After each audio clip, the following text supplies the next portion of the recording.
और चलिए खबरों की अब विस्तार पूर्वक बात करते हैं। भोपाल गैस कांड की दोषी कंपनी डाउ केमिकल के खिलाफ कार्रवाई के लिए पहली बार उसी के देश अमेरिका की संसद में आवाज उठी है।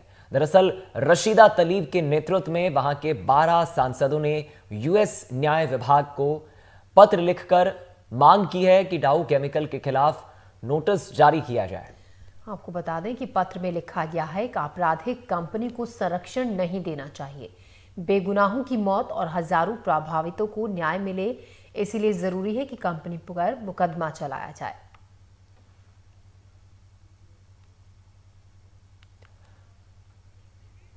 तो देखिए, दो तस्वीरें आपको दिखा रहे हैं। भोपाल गैस त्रासदी का वो दर्द कोई नहीं भूल सकता, खासतौर पर भोपाल के रहने वाले वो लोग जिनके पूर्वज, जिनके माता पिता आज भी उस दंश को झेल रहे हैं, उस पीड़ा को महसूस करते हैं समय समय पर। हम रुक करेंगे इजहार खान, हमारे संवाददाता का, भोपाल से इस वक्त हमारे साथ जुड़ रहे हैं।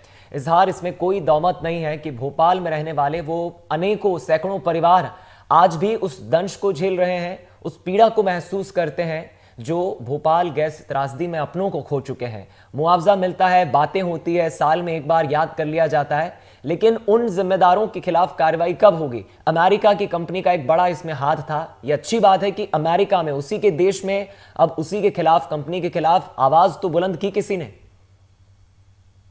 बिल्कुल, देखिए 2 और 3 दिसंबर 1984 की रात को भोपाल में एमआईसी गैस का रिसाव हुआ था और अगले दिन जो है लाशों के भोपाल में ढेर लग गए थे। हजारों लोगों की मौत हुई थी और उतने ही लोग घायल हुए थे। और वो जो लोग घायल हुए थे वो और जो उस दौरान दुनिया में नहीं थे, वो लोग भी आज भी उस जो त्रासदी है उसका दंश झेल रहे हैं। लगातार सड़कों से लेकर अदालतों में अपने इंसाफ की लड़ाई को जो गैस पीड़ित हैं वो लड़ रहे हैं। हालांकि सरकार द्वारा हर साल जो 3 दिसंबर है उसको कार्यक्रम किया जाता है, श्रद्धांजलि सभा आयोजित की जाती है और उसके बाद अगले दिन जो 4 दिसंबर है उसको सब कुछ भुला दिया जाता है। लेकिन जो गैस पीड़ित हैं वो लगातार आज भी तकलीफ में मुब्तला हैं, परेशानी में है। और जो मुआवजा दिया गया उन्हें, मुआवजा के नाम पे कहीं ना कहीं कहा जाए कि उनके साथ एक मजाक किया गया, क्योंकि जब हम उनसे गैस पीड़ितों से बात करते हैं तो उनके द्वारा बताया जाता है कि जो मुआवजा उन्हें दिया गया उससे वो सही तरह से अपना इलाज भी नहीं करा सकते। लेकिन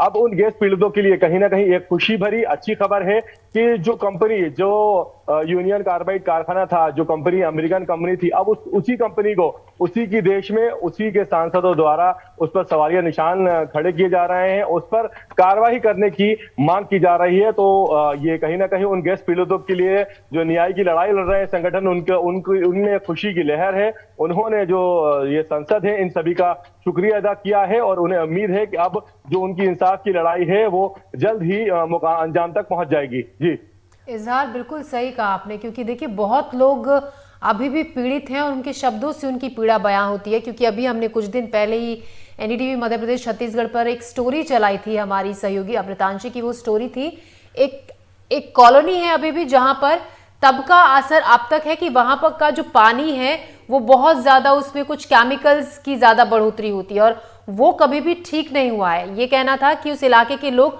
अभी भी बहुत सी बीमारियों से ग्रसित हैं, उनको ठीक होने में वक्त लगता है। कई बार इसकी शिकायत वो कर चुके हैं लेकिन सुनवाई नहीं हुई। ऐसे में ऐसे लोगों के लिए कम से कम ये राहत जरूर है। हालांकि राहत उनको वहां पर तो नहीं है क्योंकि उनके जो एरिया है वो अभी भी उससे प्रभावित है, लेकिन ये सुनकर जरूर राहत है कि हाँ, इस तरफ कुछ काम किया जा रहा है और जो दोषी है उनके खिलाफ कुछ कार्रवाई होगी। बिल्कुल, देखिए जो ये यूनियन कार्बाइड है, ये जो पुराने भोपाल का निषादपुरा इलाका है उसके पास में एक जेपी नगर है, उसके ठीक सामने ये जो पूरा यूनियन कार्बाइड जो है स्थित है। और यहाँ पर जो गैस त्रासदी के बाद का जो कचरा है वो यहीं पर है और कहीं ना कहीं वो कचरा जो है उसका प्रभाव वहाँ की जमीन में फैल रहा है और जमीन के अंदर जो पानी है उस पानी में वो प्रभाव फैल रहा है। यही वजह है कि जो आसपास का इलाका है वहां पर आए दिन इस तरह की शिकायतें आती हैं कि जो दूषित पानी है वो लोगों के घरों में आ रहा है, तो तरह तरह की बीमारियां फैल रही है। हालांकि समय समय पर स्वास्थ्य विभाग द्वारा जांच कराने की बात कही जाती है और फिर इस पूरे मामले को ठंडे बस्ते में डाल दिया जाता है। बिल्कुल ठीक कहा आपने जी। इजहार, लेकिन मैं समझता हूं कि असली लड़ाई या एक असली खुशी उन लोगों को, उन पीड़ितों को तब होगी जब अमेरिकी सरकार कोई बड़ा एक्शन उस कंपनी के खिलाफ लेगी।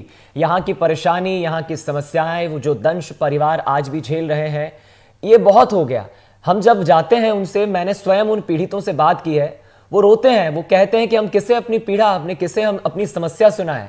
बातें होती हैं, साल में एक बार याद हो जाता है, कुछ चंद रुपए मिल जाते हैं मुआवजे के नाम पर। सिर्फ आवाज उठाना ही हम कहें कि मुकाम नहीं हो सकता। असली खुशी शायद तब होगी जब अमेरिकी सरकार इस मामले में कोई एक्शन ले, उस कंपनी के खिलाफ कोई सख्त कार्रवाई करे।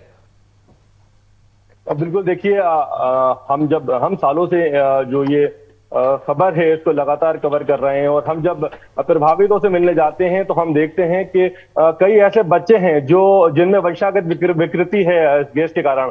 कई ऐसे बुजुर्ग हैं जो हताहत हुए हैं, जिनके जो बॉडी पार्ट्स हैं वो डैमेज हो गए हैं। और लगातार कोविड के दौरान भी हमने देखा कि बड़ी जो संख्या में मौतें हुई लोगों की, क्योंकि उनके जो ऑर्गन्स थे, उनके लंग्स थे, लीवर थे, किडनी थे, वो कहीं ना कहीं इन्फेक्ट।